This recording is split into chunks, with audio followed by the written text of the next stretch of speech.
Well, hi and welcome Statistics 1 students to week 20 of our maintenance, where we go over past topics to make sure we're maintaining our skill in the different major areas of the course. The first one, as usual, is representation of data. This is a past exam question. We have an open plan office where there are 88 computers. The times taken by these 88 computers to access a particular web page are represented in the cumulative frequency diagram. Okay. And we have to do a box and whisker graph of this. Okay, so for the box and whisker graph, we need a few pieces of data. So lowest time, and that's here. Looks to me to be sort of 1.6, isn't it? 1.6.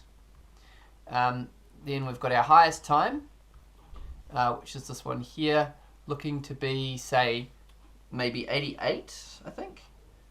Am I right there? I think. Let me just I'm going cross-eyed looking at the screen. Sorry, what am I doing? Wake up. I'm looking at the wrong thing. That's the cumulative frequency. That's our 88 people. The highest time is 10 seconds, of course. Wake up. Wake up. Okay, and then we want to find our median time. So median, if there's 88 people, you want to look at 44. So 1, 2, I think we're going across here, that point. And then we go down when we meet our graph, our cumulative frequency line. So that median to me looks to be like maybe 3.8. And then my lower quartile, so lower quartile, I'm timesing 88 by 0.25, which gives me 22. So lower quartile will be here, whoops, and then down, which looks to be 2.6. And upper quartile, for the upper quartile, I'm timesing 88 by 0.75, which gives me 66. So I go up to 66, 2, 4, 2, 4, 6. So along this line here, whoops, and that takes us down here, which to me, I would say is 6.4.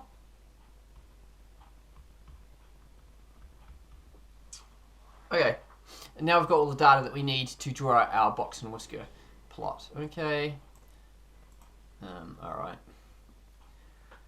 So, I guess 0, 1, 2, 3, 4, 5, 6, 7, 8, 9, 10.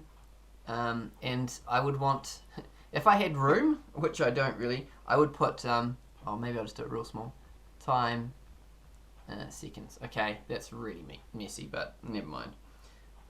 In an exam, you're going to have room for that. Okay, so our lowest value goes at the bottom, so we're looking for a 1.6.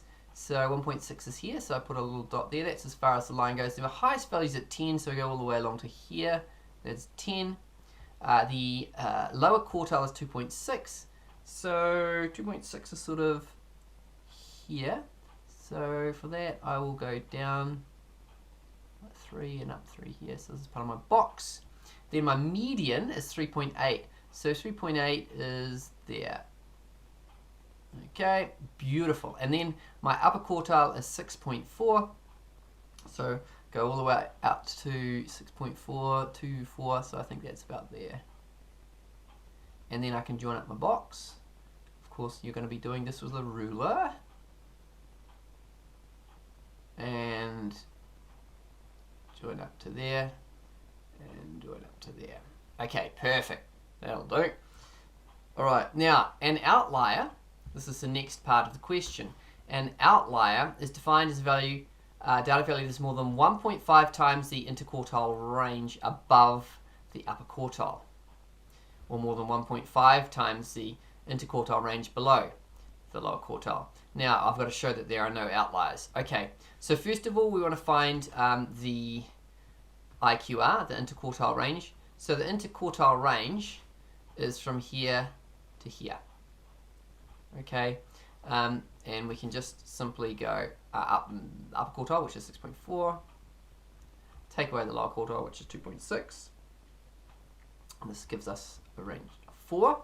Now, 4 times 1.5 is equal to 6.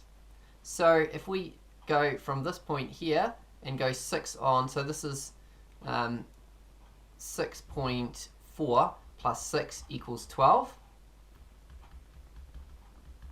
There's nothing at 12.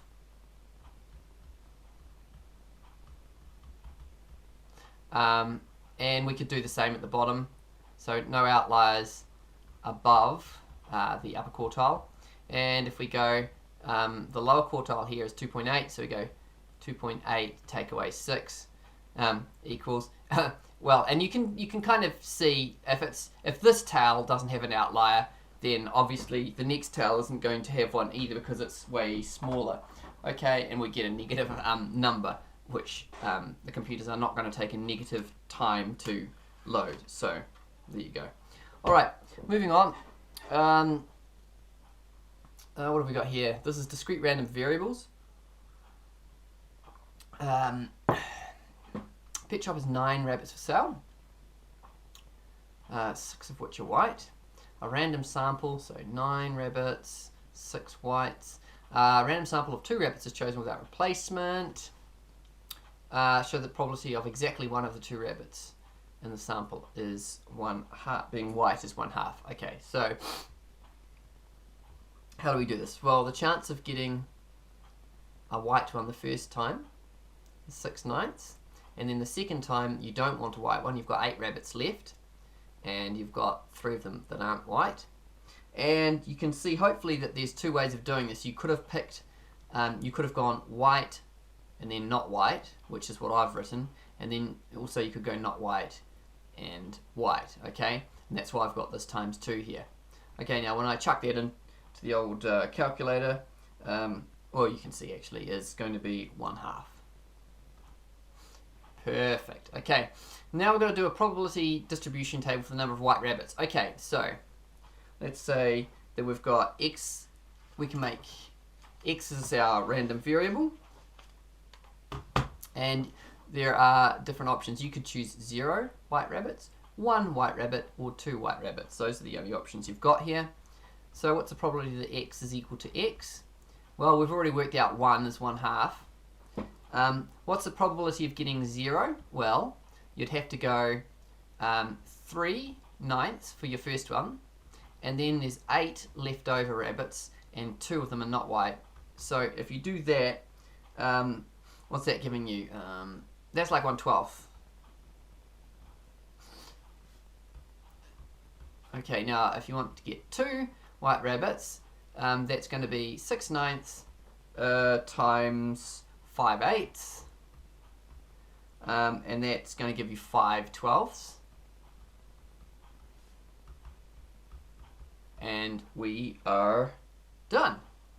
Find the expected value of the number of white rabbits. Okay, now remember this is EX, and we do that by going x, so 0 times its probability, which is 1/12, plus the next value, 1 times its probability, plus 2, the next value, times its probability, and then we sum those together. And I'm getting, what's that, 1/2 plus 10/12, which is 16/12, which is 1 and 1/3. Oakley dokley. So the next one is a probability question.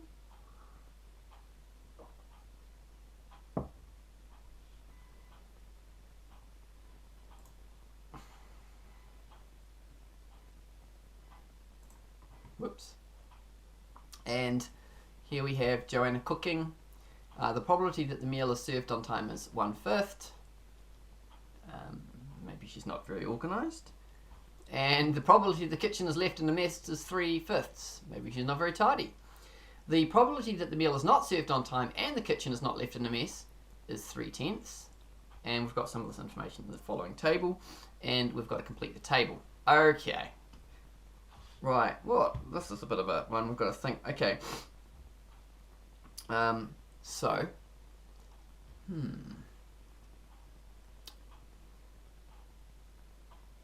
Well, I guess this has got to be 4/5, because the meal served on time with the meal not served on time has to add up to 1. Okay, so that makes sense. Now, to get this one here, kitchen left in a mess, kitchen not left in a mess, with the total of 4/5, I guess we're going to go, what are we going to do? Having a bit of a mind blank, maybe -3/10, I guess. Yeah, -3/10. And so that's 1/2. So 4/5 -3/10 is 1/2. Okay. Cool. And once we've got that, I guess we can also figure out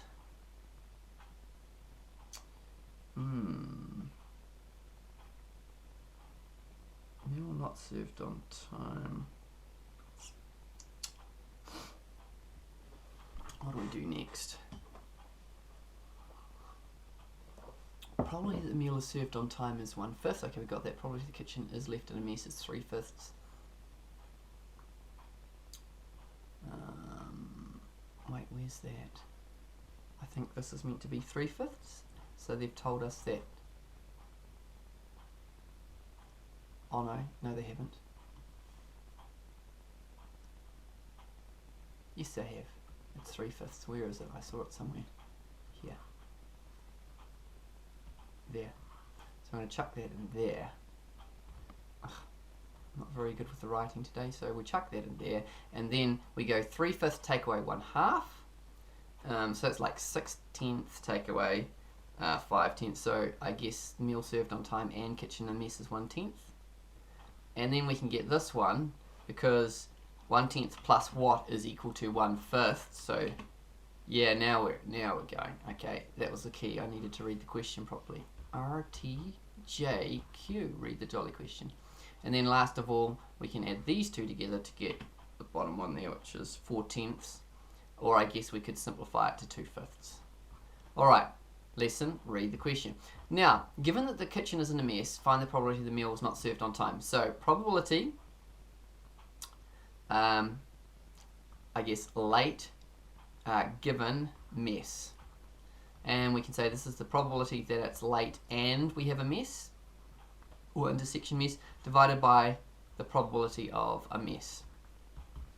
Now, late and mess, so this bit, whoops, and it's not doing, there we go, this bit, late and mess.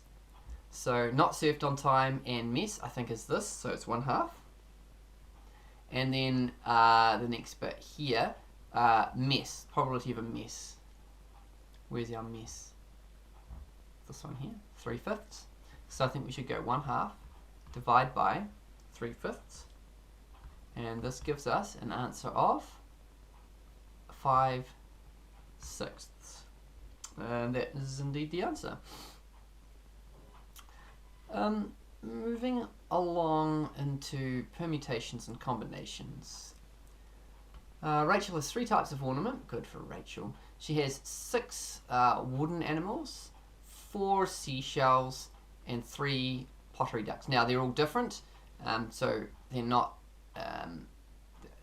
So because they're different, if we could be dealing with permutations here. So just think about that. They're not duplicates. Now she lets her daughter Cherry choose 5 ornaments to play with. Cherry chooses at least 1 of each type. How many different selections could she have? Okay. Okay. Alright, so we've got animals. We got seashells. And we got ducks. Okay. There we go. Now, if she has at least 1 of each. So, I guess we could go 1, 1, 3. Because, is it 5? Yeah. Or we could go 1, 3, 1. Or we could go 3, 1, 1. So, those are all different options. And the probability of each of these. So, how many animals have we got altogether? 6. So, it would be 6 options there. Then you're going to choose out of your, what do you call it, seashells. You got 4. And then you've got to choose 3 different pottery ducks. Well, then that's just 1 because it's 3, choose 3. You've got to choose all of them, right? So that's that one. The second one, you got 6 animals, then you got to go 4, choose 3. 4, choose 3 because we're looking at different seashells, and there's 4 of them and we need 3. And then we're taking, we've got taking 1 duck out of 3, which is 3, choose 1, or of course that's just 3. And then this one here is 6, choose 3, because we want 3 animals out of the 6. Then we're choosing 1 out of the seashells, which is 4, choose 1, or just 4. And again, 1 from the ducks, which is times 3. Okie dokie. And then we've got other ways of doing this. Seashell, duck. We could also do 2, 2, 1, 2, 1, 2, 1, 2, 2. And I think those are the only ways that we're going to be able to do this. So this way is 6 animals, choose 2 of them, times 4 seashells, choose 2 of them, times 3, because we've got 3 options for the duck. Again, the next one is 6, choose 2, because we're choosing 2 out of the 6. Then we've got 4 options for the seashell, because we're choosing 1 of them. And then 3, choose 2 of the ducks. Last one here is 6, choose 1, which is just 6, times 4 of the seashells, and we're choosing 2 of them, times we've got 3 of the ducks, and we're choosing 2 of them. Now, if we chuck these into the calculator, so this one here, I think is 270. I did this in a different order before, so, and I think this one here is 180. I think this is 108. And I think this is 24. I think this is 72. And I think this last one here is 240. Now, if we sum all of those together, this plus all of this should give us the total ways, and I'm getting 894 for that. Okay, now Rachel displays 10 of the 13 ornaments in a row on her windowsill. Find the number of different arrangements that are possible if she has a duck at the end of each row, and no ducks anywhere else. Okay, so we've got to have duck, duck, and then 8 somewhere else. Okay, so we've got duck here, and then 1, 2, 3, 4, 5, 6, 7, 8, and then we've got duck at the end. Okay, right? So first of all, we've got to choose 2 of the ducks, and it matters where we place them. So one could be at the front, one could be at the back. So we're going to go 3P2, because this duck 1 could go when you pick that one, because there's 3. How many ducks are there? There's 3 different ducks. So you could have duck 1 here, and then duck 2 here, or you could have duck 2 at the beginning and then duck 1 at the end, and so on and so forth. Okay, so we're going to use permutations for this. 3P2, so that's the ducks. Now, once we've done the ducks, what have we got left over? So in this middle bit, we've got options of, we've got our animals and seashells can go in here. And all together, there's 10 of them. And because it's because we're dealing with different things, it's not combinations we're using, because it's not a selection. The order matters because we're talking about where we place them in the row. So we're going to 10 and then P8. Now when we do this, we get 10,886,400. There's our final answer.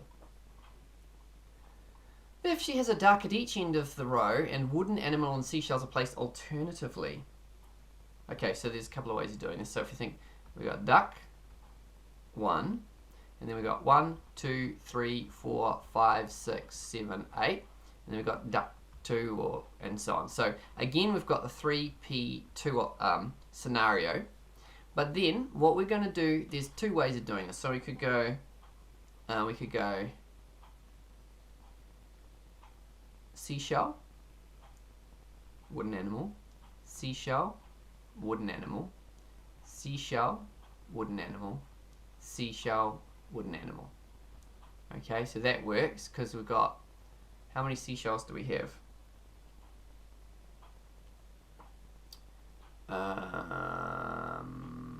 4 seashells and 6 wooden animals. 1, 2, 3, 4. Yep, that's fine. Or alternatively, the other option is we could go wooden animal seashells, wooden animal seashells, wooden animal seashells, wooden animal seashells. Okay. All right. So those are the different options we can have. Now, if we're thinking about the pink option, what is that going to be?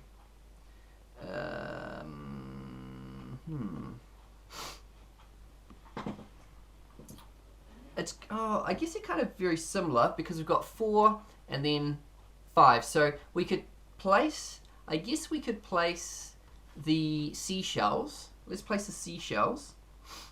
So that's like we've got 6 seashells, and we're placing 4 of them, and so there's 6 permutation 4 ways of doing that, and then we've got to place our wooden animals, and we're going to use 4 permutation 4, so 4p4 for each of them. There's 4p4 ways of placing them.